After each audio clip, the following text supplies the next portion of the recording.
All right, welcome to this edition of the Rest and Relax ROI webinar training series. We're going to be talking about the expand your reach with partnerships and collaborations, collabs for short. That's how the cool kids say it. And it's really about aligning with strategic businesses, influencers, and organizations. And so we're going to be going through this today. Obviously, if you come on live with us, drop any questions in the comments. If you're watching this on a replay, you'll be able to put the questions or comments in that section as well. So we'll get moving along today. All right, so a little bit about us before we get into the meat of the presentation. We are partnering with RV Parks, Resorts, and Campgrounds, a member of the RVIC Association, so glad to do that. We do talk about the M5 and how it's a RV park centric marketing system to help do the little mountain over here, focusing on reputation, resell, reach, and retarget. All right, and I am your host. The name is Mark Rowan. I actually grew up on a working West Virginia sheep farm / campground. Studied comms at Liberty, where I met my beautiful wife, Jenny, when we got married back in 2000. And we're having 4 kids at this point, and 1 dog. And they're all a lot of fun and great to be around. And I've been helping companies with their online presence for more than 20 years and started this agency 2014. So that's a little bit about me and about us, but about you. What's going to be happening today? We're going to leverage the power of strategic partnerships to grow your RV park. That's what we're going to be focusing on. We're going to have some actionable information, and you can leave with this today, get some stuff done. And of course, if you have those questions, you can drop them in the chat or in the comments as we move along. All right, so let's look at some benefits of what we're talking about today. First of all, we're going to be expanding your reach, and that's the name of the game, right? When you're collaborating with others, they have a market that potentially you have not reached yet. Of course, that leads to increased revenue opportunities and share marketing efforts. So tag along with what the partner's doing or what you're doing. Enhance the guest experience. That's always a good goal to have. It is cost efficient and gives you access to expertise you may have not otherwise had, and a competitive advantage. It's always good. So we're talking about fixing things that are broke, much like the RV that we always have here. It's not doing anything. So are you even collabing right? So some issues that we would encounter in this world is having a lack of clear goals and alignment with your partnerships. And then that could lead to poor communication and coordination, insufficient due diligence. So not really researching what you need to get started and connect with the right people. Imbalanced contributions. So either you're doing too little or too much, right? And then, of course, someone that doesn't have the right values or culture that you're trying to work with, that can be a problem. And just ability to be flexible and adapt is another big thing. And then, of course, inadequate contract and legal arrangements can be a problem as well. All right, so here's a little bit of stats to back up what we're talking about with the benefits of a collaboration. So 57% of organizations can use partnerships to acquire new customers. So I think a lot of people are doing it on some level. Let's just see how we can do it better. And that's kind of what we're talking about today, right? So here's an interesting stat as well. Partnerships do exceed paid search as a growth channel. The average business will generate 18% of its revenue from paid search, while a high maturity partnership can generate up to 28%. So it's done well, correctly, you can definitely see a better return. And here's another good stat to take a look at. 34% of marketers see co-branding as the best way to increase email subscribers. So that's something to think about as we move through today. All right, so this is what we'll be covering: identifying potential partners, negotiating mutually beneficial agreements, and leveraging partnerships for success. So let's get right into potential partners. What does that look like?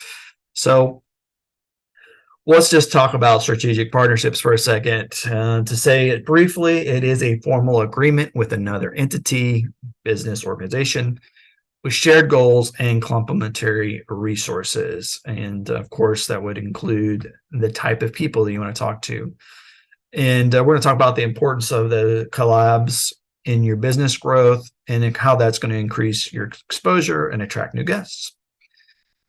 All right, so here's some different types of potential partners that you can see. Of course, a local business is always great, whether it's a restaurant, an attraction, any kind of shopping. Travel influencers. If you've been online in the last few years, people that are influencers are kind of a big thing nowadays.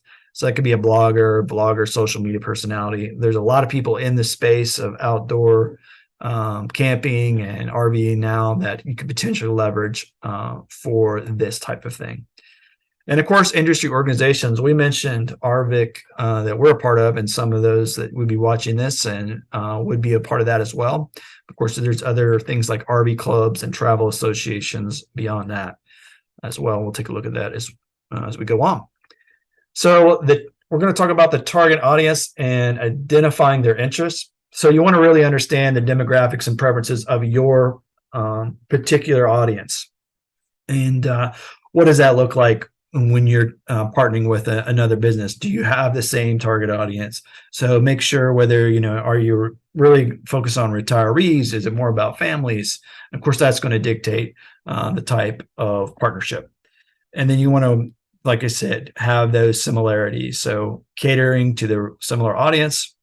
And this is going to lead to a guest experience that is better overall for everybody. So you don't want to have messaging and marketing that is not, hitting home with the people that either your partner is communicating to or you are communicating with on behalf of your partner. So here's one that we can, I'm sure everyone has some level of connection with, local tourism boards or chambers of commerce. So they're going to be giving you access to a lot of valuable resources, information there in your local space, right? And so make sure that you're leveraging those and having relationships with the key stakeholders and all of that, whether it's the people that are leading these organizations or the ones that are really connected into that. And this where you can start forming some of those relationships. So that's where you can participate in those local events and initiatives. Relationships is how pretty much all business is built. And so take advantage of these particular ones. All right, we're going back to the influencers, the bloggers, all that. Find ones that could potentially really help your business. So you're going to identify those that have engaged audiences. All right. So some people might look like they're got a big following, but if they're not really, if you look at their posts, for instance, and they're not really getting a lot of comments and all that, then that might not be a good partnership. So when you're looking into potentials to connect with in this realm, look at how engaged their audience is. And, once again, like the numbers themselves may not be all that you want to look at for sure.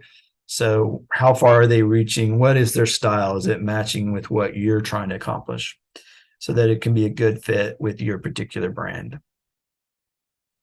So there's the industry organizations and events that we refer to. Of course, some of these would be very familiar to anybody in the industry that we have here on the screen. So Good Sam, the FMCA for RV clubs and associations, tourism and travel conferences. You got the RVDA, TTRA. So you can explore your own sponsorships, and there may be regional ones or obviously state ones. I know, for instance, RVIC, some of the state chapters or of these are a little bit more active than other ones. So you got to look at what works for your particular location and region. So your competitors are always a good source of information. So we want to analyze what they're doing and see if there's something you can copy. If they've already created a wheel that's working quite well, you can begin to do some of the similar things. And And a competitor doesn't necessarily mean it's someone that's just down the street from you. It could be a very similar part in another part of the country. And in that case, you may be able to just reach out to them and see how they've done it and see how they've made it successful. And like I said, you can learn from them and be able to differentiate your own partnerships. So there might be an idea that they're doing that you can work off of and create your own unique one that really works well for your part. So the networking and finding partnerships. So obviously you're going to look at who you already know. This is what's going to work for any part of business, right? Who do you know? Are there contacts, whether family or friends, other connections that you can begin to potentially work with? Or social media and platforms like LinkedIn are another good way to research and find the right kind of partners.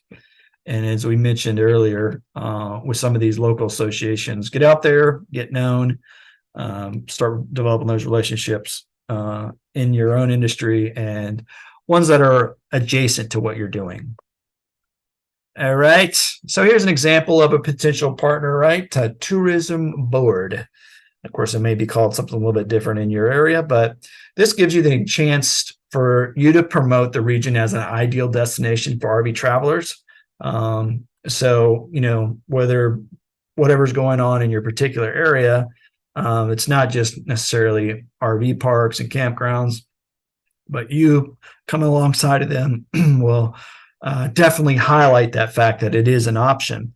So this could look like joint marketing campaigns and collaborative content creation, a special package that highlight the unique attractions and experiences offered by your park and the destination itself. So you're just working together to really make that known to reach a wider audience, increase your bookings, and it really sets you up as a gateway to the region's tourism. So that would be a great potential partnership.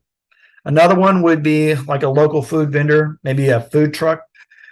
So this for your guests, providing a convenient and diverse food choice for them. And along with that, it could eliminate the need for them to leave to go or even cook their meals, go somewhere else for dining. Not that you don't want them to ever leave, but that could potentially, it's going to benefit like a food truck or a vendor, but also could help you by having them on site to partake in other things that you might be able to upsell them, other like special amenities or whatever the case. If they're not there, they're potentially spending money elsewhere. So you could have an designated dining area on your park, or when you have a special event, bring those people in, set up that temporary booth or a food truck, and you guys will both benefit greatly for something like that. So really it adds value, creates a unique selling proposition or point that attracts foodies, for instance, if that's somebody that fits well with your park. And for those that might be looking for a more hassle-free experience, not having to worry about the food, you're creating a greater experience overall for your guests. Second point we're going to look at is negotiating beneficial agreements, and I'm going to say mutually beneficial.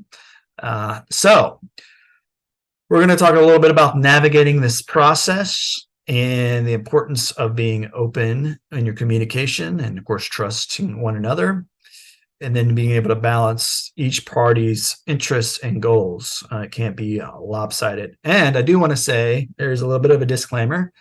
We are not practicing law. We're in the marketing space, and so the information provided should not be construed as legal advice. The content shared is for information purposes only and should not be relied upon or substitute for professional legal counsel. It is highly recommended that you consult with a qualified attorney regarding any legal matters or concerns you may have. Rest and Relax ROI shall not be held liable for any actions taken or decisions made based on information provided. So we got that out of the way. We're not the legal guys, but we do have some steps we just want to bring to your attention. And defining clear objectives for each party is definitely important. You want to identify those key goals and desired outcomes for you both, and then align those expectations and responsibilities so that, not whether it's you or the other partner Not everything is getting put on one side. Of mutually beneficial is the key here. And you want to have a shared vision. And that's why we go back to the, beginning where we talked about, knowing your market or your target audience. And so the partners are going to have that in mind as well. So what is that value proposition that you're going to be identifying? So you're going to analyze that potential benefits for the partners there, quantify the value of resources, exposure, and referrals. So you have a good idea of what are we, quote unquote, giving on our side? What are they giving? Is this, are we matching things up here? So you want to create that win-win for everybody involved. And of course, it would be a win-win-win, right? Initially, in all actuality. So not only for you and your partner, but for your guests. And so there's the idea that you want to collaborate on co-branded offers, whether it's an exclusive deal that you develop or a special package. And then you design these joint marketing materials, co-branded. We mentioned co-branded emailing as well, in those type of campaigns that can get the word out. And that really enhances the value of the partnership through these shared promotions. And so you have to set some expectations for this cross-promotional campaign. So you need to make sure they're on the same page with what channels and tactics you're going to be using, so that, hey, we don't want you to go over here on this particular platform because we don't think that fits with who we are. So just make sure, hey, we don't want to do Snapchat or whatever the case may be. Set guidelines for consistent branding and messaging. Of course, we recommend that your branding and your business be consistent anyway, as someone that coming from the marketing perspective. And of course, you got to be cognizant of how your partner wants to be portrayed as well. So don't start making your own logos for them or whatever. Make sure that it fits with who they are and you're not doing things outside of their parameters when it comes to marketing. And then you can develop this coordinated promotional calendar, plan things out over the course of a year or however long, maybe a shorter time period. And that way everybody knows what's going to happen. And then we're going to talk about realistic timelines and milestones. We just mentioned in the calendar there. You want to create that timeline with key dates and deadlines for yourself and your partner, so everybody's working together. And the measurable milestones is good for anything you're doing marketing wise, right? You want to make sure that's being done, and of course, being flexible and adjusting for potential revisions along the way. And that's life, right? We got to be able to, move and change based on what happens around us. Partnership duration and renewal terms. So what is that going to look like? Is it going to be a 6-month thing or a year where you're making sure that you're working together to accomplish this goal? Make sure that criteria for evaluating is set up, and you don't want two different, you expecting one thing and then the partner expecting something totally different. And establish a process for renewal or termination. All right, so this might get into a little bit more of the legal side of things. When it comes to conflicts and disagreements, let's be open with our communications and make sure we're doing that well, and try to resolve those issues through compromise and collaboration. Correct? It's the whole idea when you have a partner. Everybody has relationships in life where things come up and we don't agree. So how can we do that professionally? And if it gets to a place where you need mediation, you can seek that. Of course, the written partnership agreement. You want to document everything when it comes to your terms and conditions, and make sure that's clear. Everybody understands what's going to be happening and who does what. And of course, like we said at the beginning, make sure you have the right legal professionals that are involved to make sure that everyone's happy and you're protected, they're protected. All right, we're on to part number 3, and we're high-fiving on the top of the mountain because we're going to leverage these partnerships for success. And we're going to talk a little bit about maximizing the value of these partnerships and that increased booking revenue that, it's really behind any kind of marketing activity you're going to do. Make sure that's happening. And then, of course, enhancing brand visibility and reputation. So promotion and marketing materials. Talked a little bit about this already. There's different ways you can do that. You can have the partners on your website. That's a pretty easy thing to do. Let's have our logos. Let's put them in, like maybe we have a partners, or maybe you put them in a footer. Of course, your brochures, any kind of print material that you have. It depends on what's kind of strength of partnership and collaboration you have as to where you're going to put this. And that could be part of the leveraging and the negotiating, like how much you're going to push out, or they're going to push you on their stuff.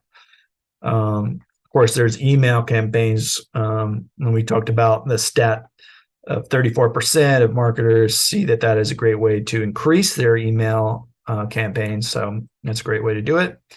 Of course, co-branding on collateral for distribution, whether you have something at the front desk or it's being sent out in mail. Once again, the strength of the partnership can allow for different types of things when it comes to those types of activities. So how about events and activities, how you're collaborating on that? So you can have special events at your RV park with your partners. You're going to bring them in, whether it's like, the tourism board or chamber of commerce, something like that lines, where they're going to do something that you're like, hey, come over here, we'll host that for you. And then you can get some new eyes on potentially. And then when they have something, how can you be able to participate? And of course, as a, RV park or campground, you have space. So that's definitely a big benefit for having people come to you. But when people are elsewhere, you can still show up with, a traditional marketing like situation when you're doing a booth or something along those lines. There's different opportunities for that. And of course, just cross promoting. You want to attract more attendees to whatever event you might have. And I know obviously with campgrounds, there's a lot of fun things that happen throughout the year, whether it be a 4th of July situation or Halloween or Harvest Festival. There's all those kind of things that happen throughout. See if there's some great partners that will want to come in and, offer some cool things that your guests would really enjoy alongside of those. So social and email, talked about it a little bit. Of course, you can do special campaigns on social where they're promoting you or you're promoting them. And of course, in some of these things that you might have noticed, like on Instagram, people can post on behalf of other organizations or companies. So you'll see someone that's like reposting, whether it's a repost or they're just tagging it and it comes up on your account as well. So yeah, mentions, shares, all those kind of things. And you can get a little bit more in depth and then maybe creating some content together, right? That can help you both.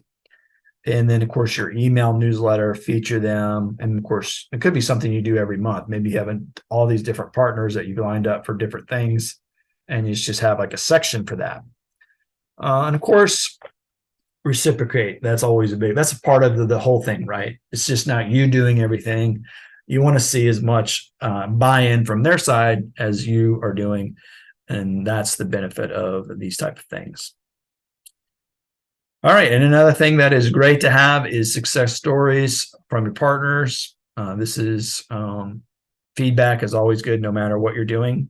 So collecting that related to partnerships, whether you're doing it or they're gathering it, like let's go back to the food truck, for instance. You can begin to, your guests are like, how we love these, this Taco Tuesday truck that comes in, and you just gather that, put that out on social, your website, and those type of things that will really help not only you, but really benefits them, the partner as well. And you can do case studies. That's a little more involved. Testimonials, of course, like we just mentioned. A case study could be just a longer term thing that you gather more information as you partnered with someone. And if it's something very close to it, what you're offering. Let's say it's like the tourism board, for instance. You can do a longer term, data collection of what's going on and how it's benefiting you both. And of course, you're going to reinforce the value of partnerships to your potential guests. So as you're promoting these things, that's a value add that you can say, hey, because you're coming here, you're also going to get access to our, special partner, and you can go eat at this place, or you can go to this attraction and get a special discount. All those kind of things can be incorporated in your communications. So you want to make sure that your partner is referring to you as well. And, if your partner likes to give you big stacks of cash, that's fine.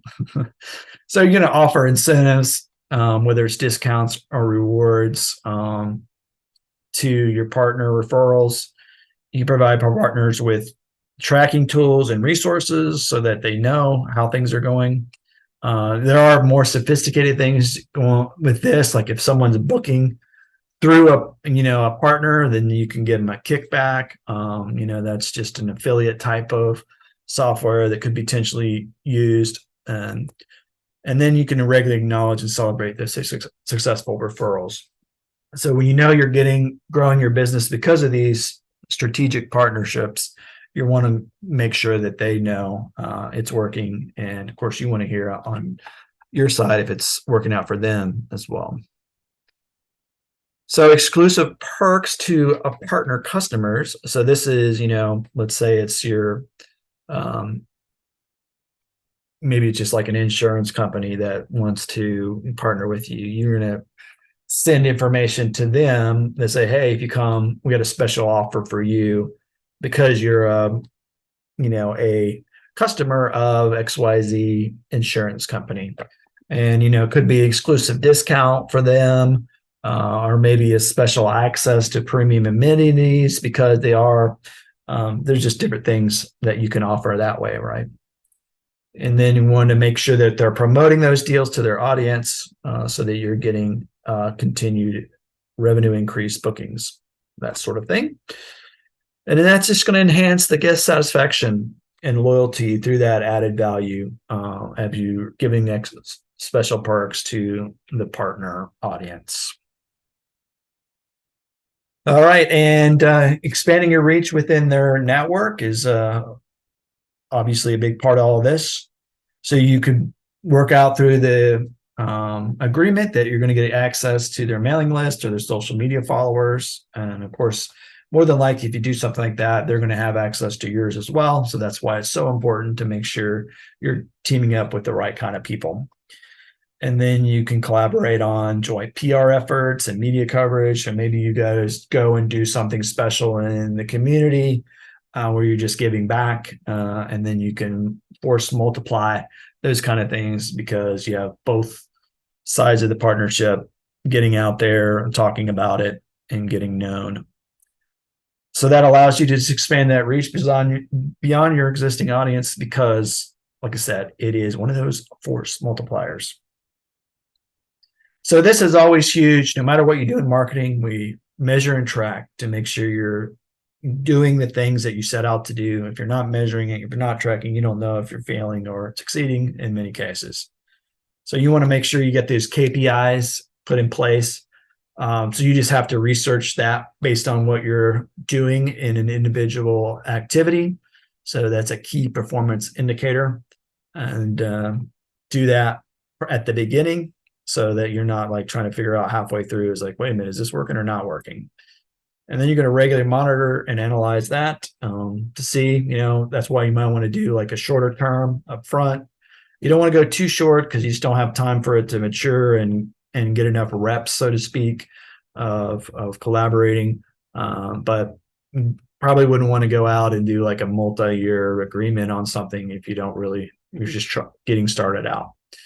And of course, that allows you to adjust the strategies and tactics as needed so you can improve and continue to get better. All right, so that is really what we wanted to cover today. We talked about identifying those partners that could really help you. And we also went into how to have mutual beneficial agreements And of course, we just wrapped up on leveraging those partnerships so you can have success. So there we have it. That's what we were able to cover today. Hopefully there's been some good value that you picked up. If you have additional questions, obviously you can always reach out to us, hit us in the comments, email us, go ahead and find us online, whether that's at Instagram, Facebook, LinkedIn, those kind of things.